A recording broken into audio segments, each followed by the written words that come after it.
ভূ রাজনীতি, অর্থনীতি, যুদ্ধ সংঘাতের মধ্যে চলতি বছর আন্তর্জাতিক অঙ্গনে আলোচনার বিষয়গুলোর অন্যতম একটি স্বর্ণ।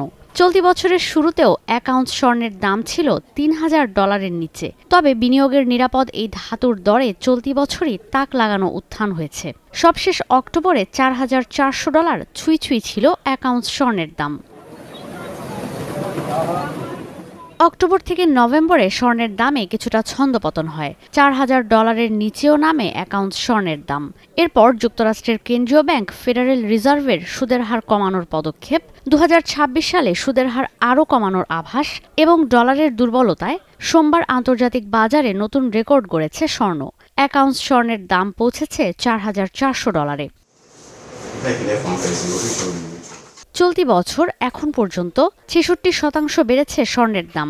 ডলার বিমুখতায় কেন্দ্রীয় ব্যাংকগুলো স্বর্ণের মজুদ বাড়িয়েছে। চলতি বছর 1000 টন স্বর্ণ কিনেছে কেন্দ্রীয় ব্যাংকগুলো, যা অব্যাহত থাকবে আগামী বছরও। ফলশ্রুতিতে 2026 সালে আরও বাড়তে পারে স্বর্ণের দাম।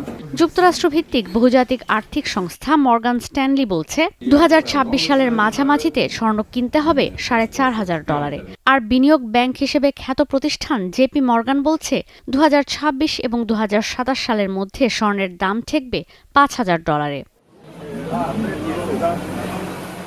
শুধু স্বর্ণ নয়, আন্তর্জাতিক বাজারে অতীতের সব রেকর্ড ভেঙেছে রূপার দামও। এখন সারা বিশ্বে গরিবের স্বর্ণ হিসেবে আখ্যা পাওয়া রূপার দাম চলতি বছরই দ্বিগুণের বেশি বেড়েছে।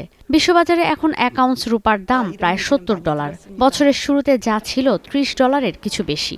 রূপার দাম বৃদ্ধির পেছনে কাজ করছে বেশ কিছু বিষয়। পৃথিবীর অর্ধেকের বেশি রূপা উত্তোলনকারী লাতিন আমেরিকায় কমেছে উত্তোলন ও মজুত। কিন্তু প্রযুক্তি আর নবায়নযোগ্য জ্বালানিতে বাড়ছে রূপার ব্যবহার। চাহিদা যোগানের ভারসাম্যহীনতায় লাগাম হারিয়েছে রূপাও। আন্তর্জাতিক বাজারের সঙ্গে পাল্লা দিয়ে দেশের বাজারেও স্বর্ণ ভেঙেছে অতীতের সব রেকর্ড। সোমবার থেকে কার্যকর হওয়া দাম অনুযায়ী দেশে এখন 22 ক্যারেটের 1 ভরি স্বর্ণ বিক্রি হচ্ছে 2,18,117 টাকায়। তবে অপরিবর্তিত আছে রূপার দাম। 22 ক্যারেটের 1 ভরি রূপা বিক্রি হচ্ছে 4,572 টাকায়। ঈশিতা ব্রহ্ম, স্টার নিউজ।